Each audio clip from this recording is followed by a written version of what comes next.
what exactly is a security architecture? We're going to talk about everything in security architecture, details around it. We have the myths and realities, some of the misconception, what an architect does, what an architect does not do not get involved into, and all those kind of an element. How exactly a day of a security architect looks like. So we're going to look into those various detailings about, or maybe I'll use some time to talk about what I do in my day-to-day work. And of course, how anyone can become or choose to become a security architect. Let's have a look into it. What is security architecture? Now, the word architecture is not new. It has a history, it has a relevance for many, many, many years, decades, centuries old, right?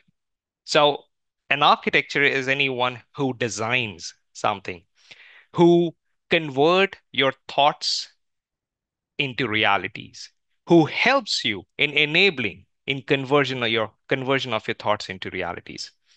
So let's say you want to make a bridge, you want to build a house, you want to construct a structure, whatever it is, right? You have something in your mind. So how exactly you're gonna go ahead and try and build something? So you have a requirement of building a house, building a bridge, constructing a building, or any kind of a structure. You, as the person who have the any of the thought process, and you want someone to build build it for you, right? You might not start building any kind of like picking up the hammer, picking up the nail stones and start crafting anything on your own. You will hire some people for that. But who is going to make those people understand what you need? You need an architect. An architect is a person who takes up your requirement, helps in converting into a two-dimensional, three-dimensional structure, a blueprint, a foundation, a building block that is understood to the people who would help you in building that structure. That person is an architect. Now, what exactly an architect does in technology? An architect in technology understands the business requirement. They go ahead and talk to the business. So let's say a business needs to develop a new solution. A business needs to procure a new solution, or they just don't know what exactly they need, or they don't understand whether they should build anything or they should buy anything. They just need anything, let's say an ERP software or a CRM software or a tax computation software, or maybe an attendance marking system. It could be literally anything and everything. They know what exactly they need, just similar to you know what you need in terms of you want to build a building, you want to build a bridge, you want to build a house, you want to construct a building, you want to have a structure, whatever it is. Whatever the marvelous, magnificent structure you have in mind, the business also have the same thought and relevance there.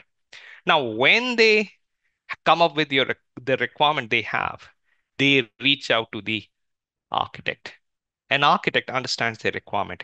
They understand what is required, and they also have an understanding of what within an enterprise we can leverage so that we can build or buy something within that. They start building, they start converting those thoughts into a two-dimensional structure. They start understanding that there's an application, there's a database, network, data flow, other components, and so on. They start building the blueprint of it. These blueprints, these two-dimensional structure is consumed by the developers, and they're gonna start building the software or a system out of it. Or in case if as an architect, you understand the requirement, you start evaluating various suppliers or any kind of a third party or external developers whom you can hire and they can help in building it. Anything or everything that a business or an organization needs, an architect help in bridging these gaps. An architect, in my personal opinion, act as a segue for business enablement to ensure that whatever it is needed in terms of technology or at an enterprise level, they help in delivering it. So that's what an architect does. Now, what exactly is the job of a security architect? A security architect is someone who reviews those designs, whatever an architect has built. So the person who has built an architecture It's known as solution architect. They're building a solution. They're trying to help in designing the solution, how exactly the solution would look like. That's from an enterprise perspective. What a security architect does, the security architect review those designs to make sure that whether these designs are in accordance to the organization security policies, security standards, regulatory requirement, legal requirement, privacy requirement, every other element that is required, a security architect just ensure that it is not only compliant, but also secure. It's very, very important, right? Now, a security architect not only helps in reviewing the design, but a security architect can also become a solution architect.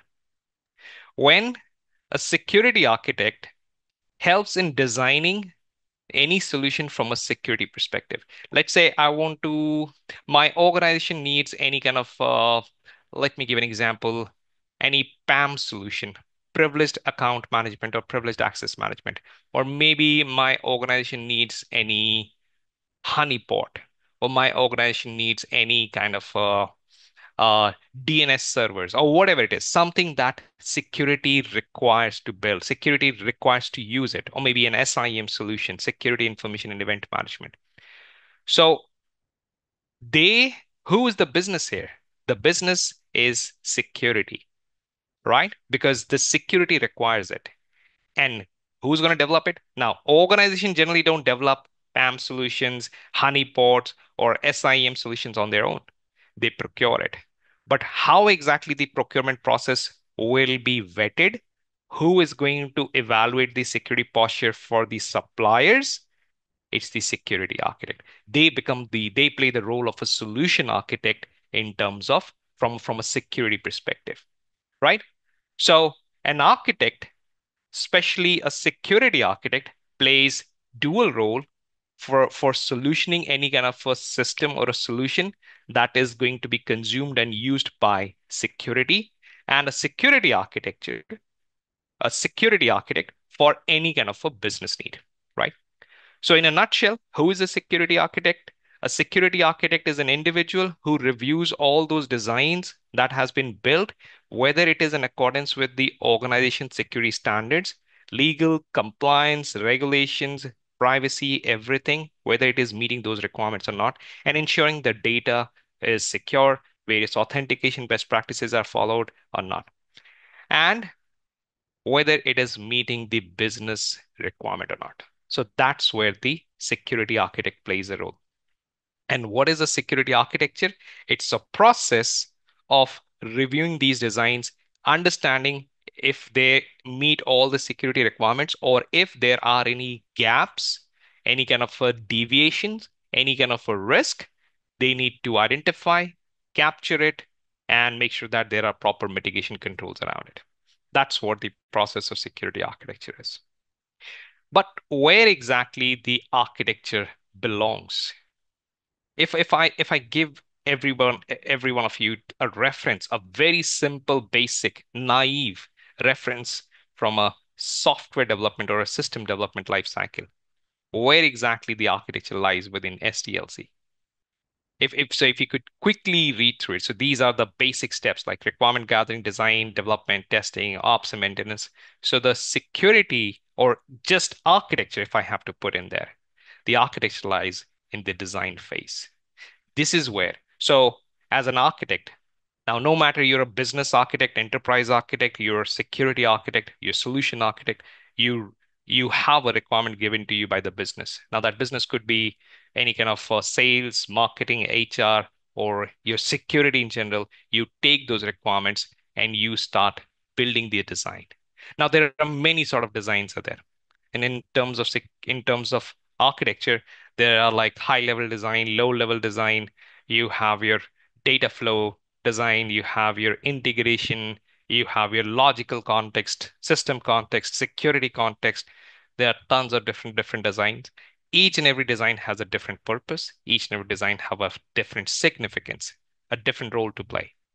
They help in building the design, or if you're from a security perspective, you're going to review the design to make sure that it is secure.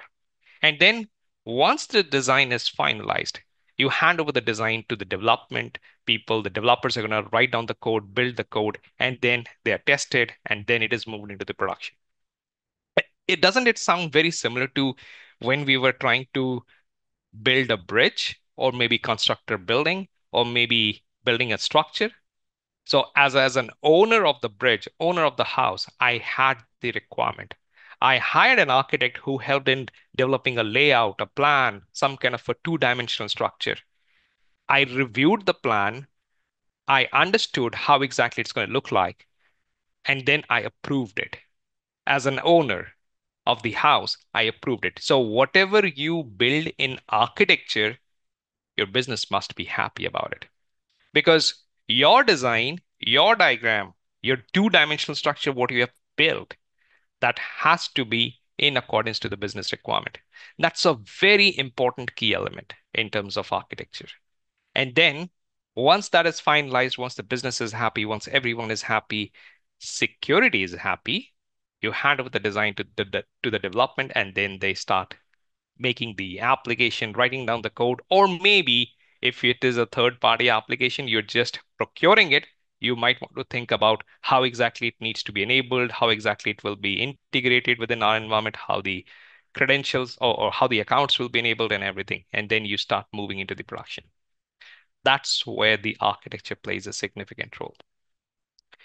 Now, what are the some of the basic general misconceptions around security architecture? A lot of people have a lot of misconception, a lot of uh, sort of thought process that this is what an architect does. One of the biggest misconception that people portrays that security architecture is a very highly technical role. It's not at all as glamorous as you might think about. I'll be very candid. I have been into architecture for 8.5 years now, almost 8.5 years now. And I'll be very honest, very candid that security architecture is not a highly technical role. It's something that you need to good with technology. You need to be good with technology. You need to understand how technology works, but your inclination must be more towards how the business functions. Your day-to-day interaction as a security architecture happens with the business people, people who are literally not at all tech savvy or not at all security aware, not at all security centric. They don't understand anything from technology or security perspective. Those people could be from sales, marketing, HR, it could be anyone, finance guys, right? So it's not a highly technical role. You must be good with technology, but primarily you need to understand how does the business work overall. That is very, very important, right? A security architect works on implementing and configuring the system. No, they don't. If you go back to the previous slide, where exactly the architecture relies upon, it's in the design phase.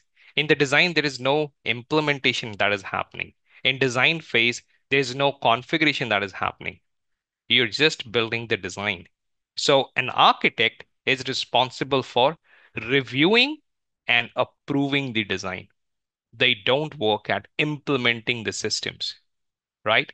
They don't work at configuring the systems, enabling the systems capabilities. That's more around the operational aspect. An architect gets involved right at the beginning when the requirements are getting documented, when once everything is getting finalized, that's where the security gets included. If you have gone through certification like CISSP, right?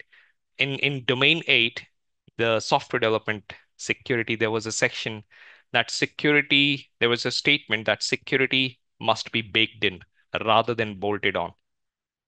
You might have read this in your textbooks that the security professionals or the security requirement must be included in the very beginning phase, right? I'm pretty sure all of you must have read about this. Which security role we are involving here? It's generally the architect who gets involved there, right? So it's very important that an architect gets involved and architects understand what exactly is the business need, and then they help in reviewing the designs, understanding the business requirement and making sure that it is in accordance to the organization security policies. A lot of people also perceives that it is mandatory for the security architects to know how to develop, how to code, how to write down the programs.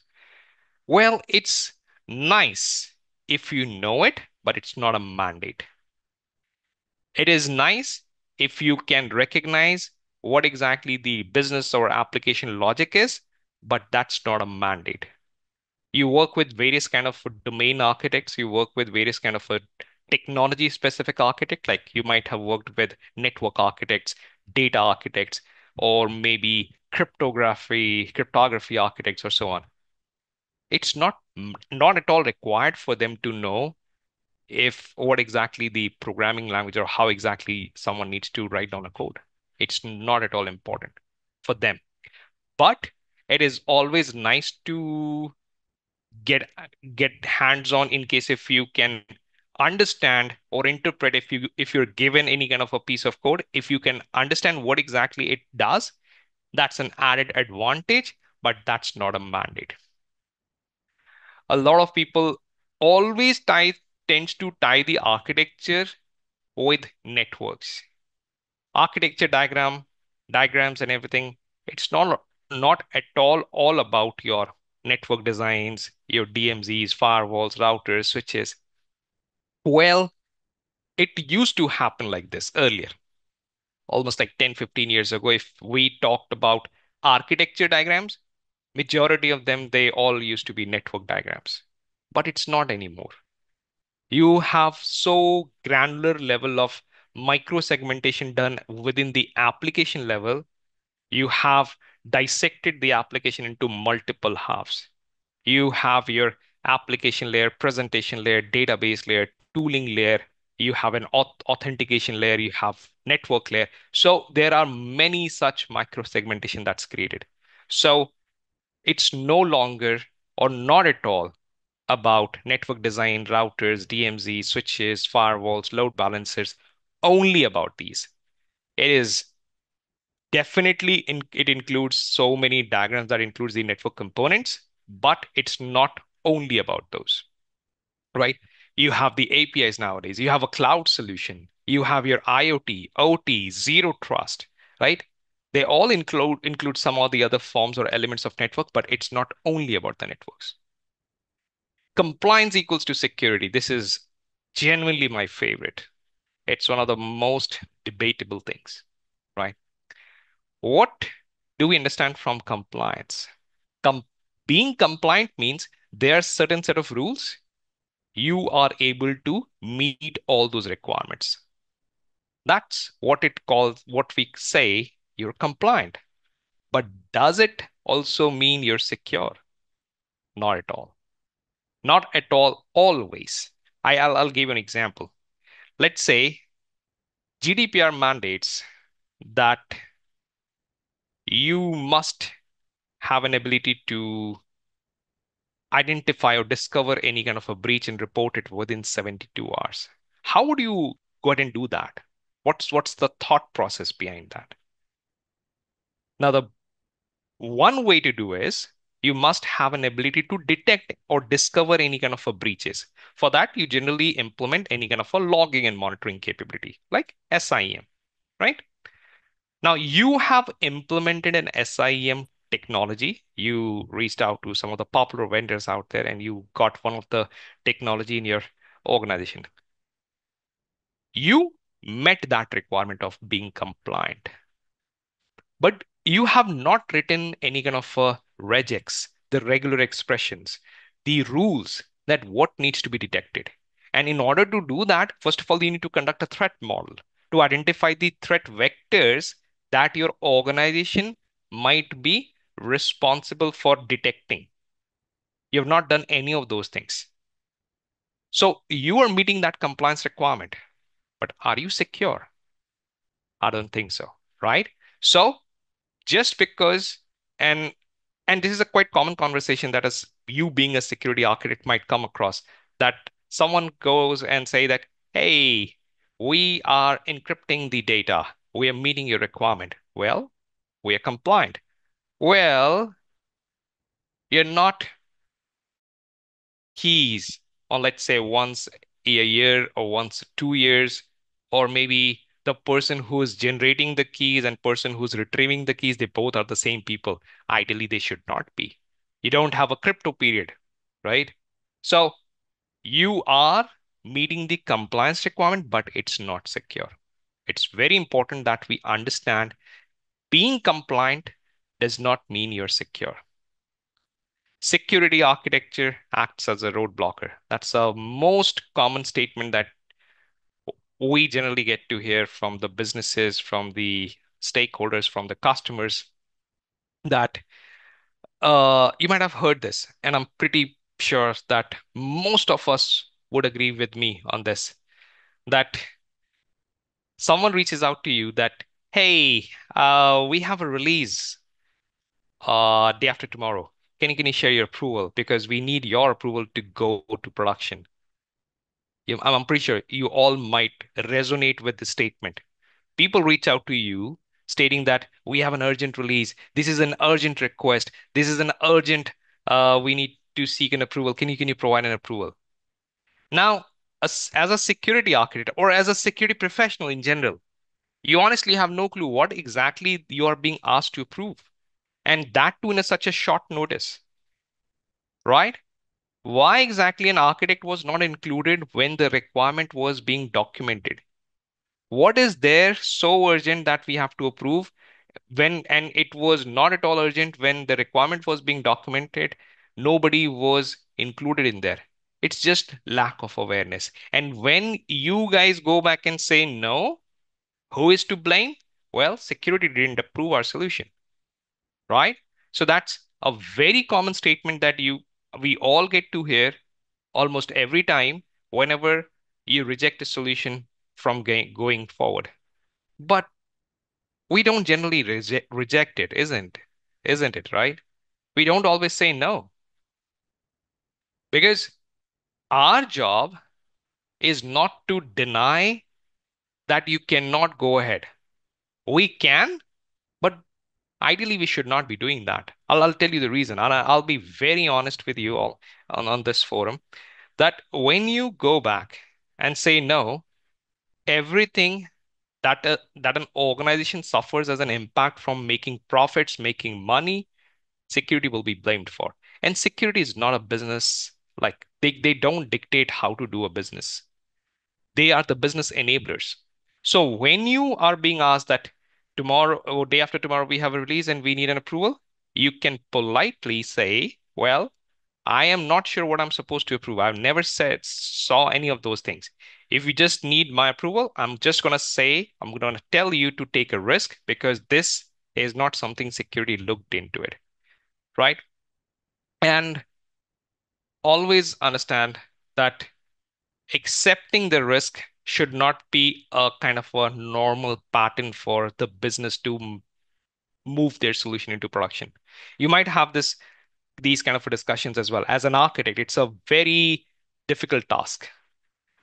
A lot of role that as an architect you have to work upon is to make sure that you navigate through people related challenges. You go back and understand how do you say no to them, right? So it's very important that you don't bluntly say no. You have to be very polite, diplomatically, politically, every other color you can think about. You need to be very candid about what you want to say, right? Because you have to make sure that if the solution is not going to the production, there has to be a reason behind it. You didn't see anything. Don't ever get afraid in saying no, in doing what is right? It's important. A lot of people believe that because design is only required before the application gets developed, it is only required to be reviewed once. That's a big myth. A security architecture review process must happen periodically. How frequently? Well, it's up to you.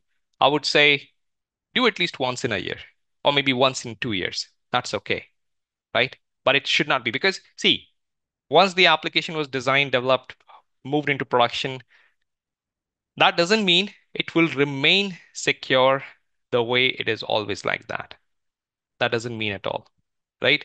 So, like we discussed in the beginning, that technology is evolving, so is a threat landscape. The solution might be secure 5 years ago, but not necessarily that the solution would still be secure, right? Because the underlying infrastructure is changing. You might want to look out for any kind of assets that might have gone obsolete. It has reached its like end of life. You have to think about it. A day in the life of security architect. What exactly we do? We need to understand what our organizations do because a requirement of an architect would be different for financial institute, retail, hospitality, healthcare, aerospace industry, military organizations, power distribution unit, whatever we work for, right? But one important thing, a very important thing. So I have a background of manufacturing, I have a background of financial institute, I have a background of healthcare, I've worked in service industries as well, right? But one important thing that's very crucial, that's common among all these industries that makes me and all of you very comfortable.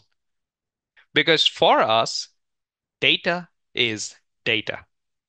That doesn't changes, right? For us, if I work for healthcare, defense, manufacturing, financial institute, banks, retail, hospitality, wherever, for me, the fact doesn't change that my responsibility is to protect the data. For me, confidentiality, integrity, and availability, they will always remain same, right? So, but it is important as an architect to understand what they do so that you can align yourself with the corresponding requirement from a regulatory perspective, legal perspective, any kind of a privacy compliance requirement is there. Yes, that's definitely you have to understand, right? It's very important that you understand the security policies and standards. Very crucial because this is kind of a holy grail for us.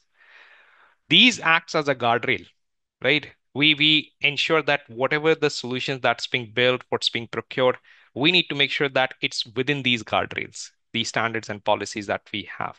Understand the organization's risk appetite, what they are willing to accept. If it is huge, you might want to think about, well, it's important that first of all we reduce our tolerance on the risk, we reduce the appetite, and then you accordingly, because a lot of times business might come back to you with an excuse that, hey, we don't have the budget this time, we don't have the skill set, we don't have the well, we have a legacy technology, or whatever the reason would be. Understand one thing, that your job is not only to say, okay, you can take a risk acceptance and move ahead. That's an easy way out. That's not what an architect is supposed to do. Find out what are the other compensating controls that you can think about. Find out why exactly this risk cannot be mitigated, why exactly it's being accepted, right? Keep a track of those things.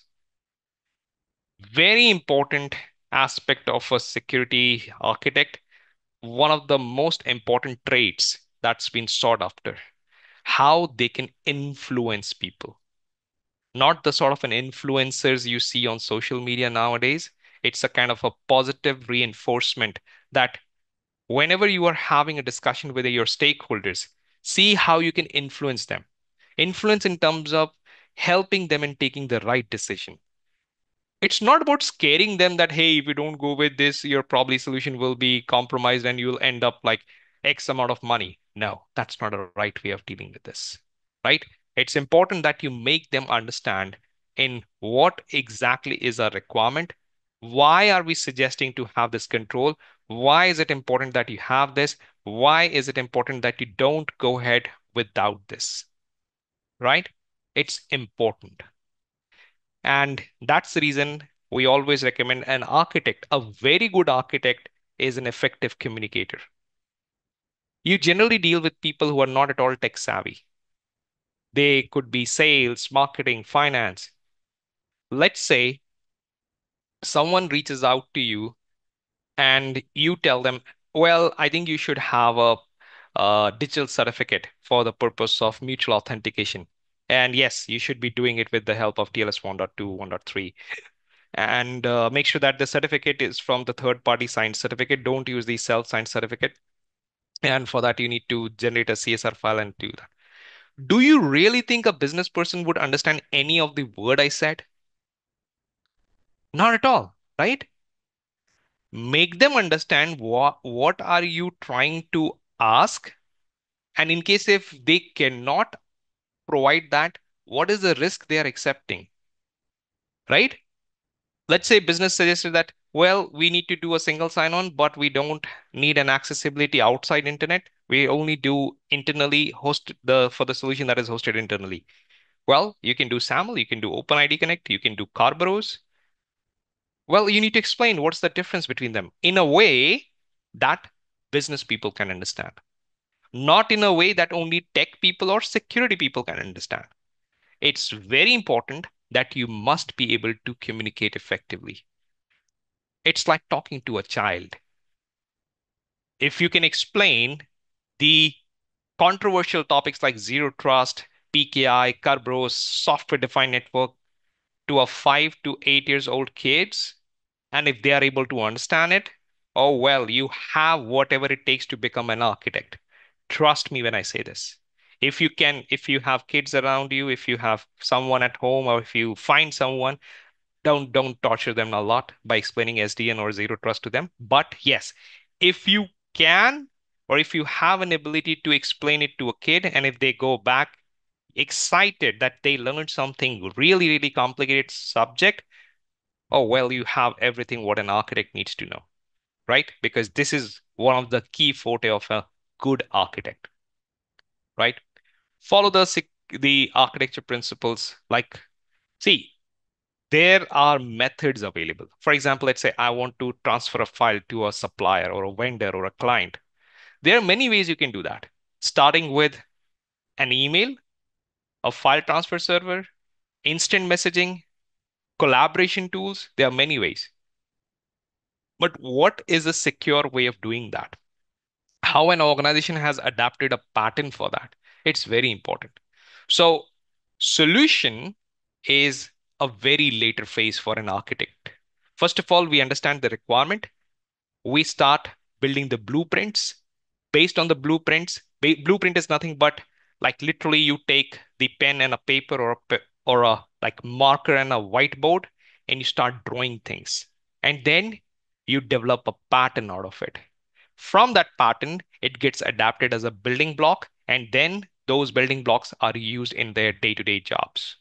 So if you, out of those given 5 options of file transfer, let's say 2 of them you approved, you found that these are the 2 secure way of doing the file transfers that meets our requirement, those will be adapted as a pattern.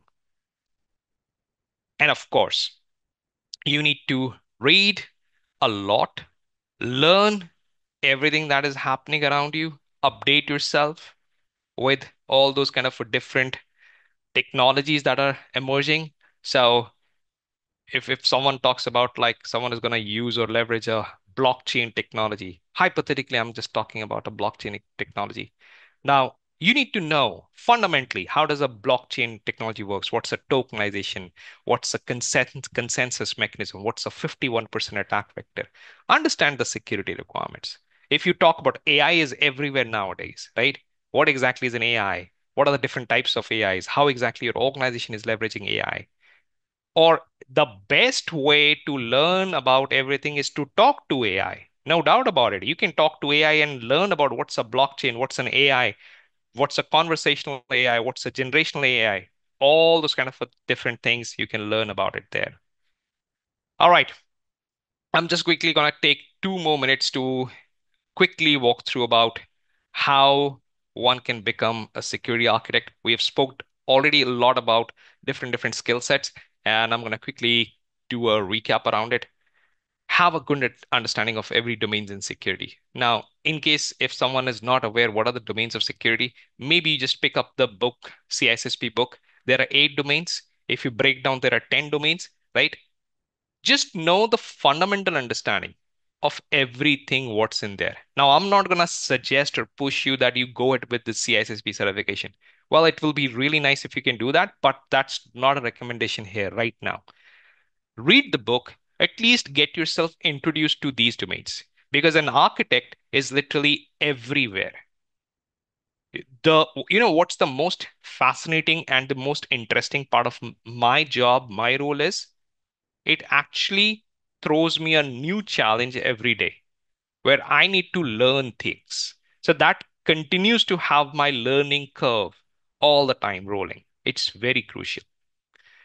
Don't just focus in your own job or a function. Understand why your role is significant for your organization's success. That's one thing I generally see a lot of people missing when they start their career as a like intern and college grads, as a security professional, analyst, engineers. This is one thing that I see a lot of people don't understand. If you are in, let's say, an IM analyst, or maybe a SOC engineer, or a SOC analyst, or maybe someone is a network engineer, they just continue to focus on what is expected out of them rather than how your role plays a pivotal part in the organization's success or failure, how that can gauge that. So it's very crucial that you know that. Soft skills, having a soft skill are very important, just as important as your technical skills. So I did mention that 40 to 50% of your role, or maybe more, in fact, 60% of your role is to talk to people. It's to understand, make them understand. You understand their requirement, you make them understand your requirements from a security perspective. It's very crucial. So you need to make sure that you know what exactly are the soft skills, and then accordingly know how to influence people, navigate through people's challenges, right? Understand how to navigate through people reluctance. That's what we were talking about. It's not about, see, you guys are very seasoned professionals. From a technical perspective, if you know the basic fundamentals of everything in security, you have the technical skill set for being an architect. But that's just the 50% of the job. 50% of the job is handling people's challenges. Every single time you come across with a problem where the business wants to build something new, despite of the fact there is an approved way of doing things. Why? Well, because I think it's more convenient for my use case. That's not an answer. And you need to explain why this is not an answer. People will find out a way to go ahead and take their solution moved into the production, finalize anything, find out a vendor which is, I don't want to use the word cheap here, but yeah, least expensive, economically sound there, but doesn't have any security controls. They cannot do single sign-on. They cannot do encryption. They cannot have logging mounting or whatever the reasons could be, right? Understand how do you navigate through these challenges. Stick to the basic fundamentals. Like I said, for you, it doesn't matter in what industry you are in. For you, a data is a data. Everything revolves around confidentiality, integrity, and availability, right? Anyone genuinely can become an architect. There's no as such hard and fast rule. But can I start my career, my day one in security industry as an architect? I would say, well, it's not that you cannot, but yeah, you will have a lot of challenges and understanding a lot of things.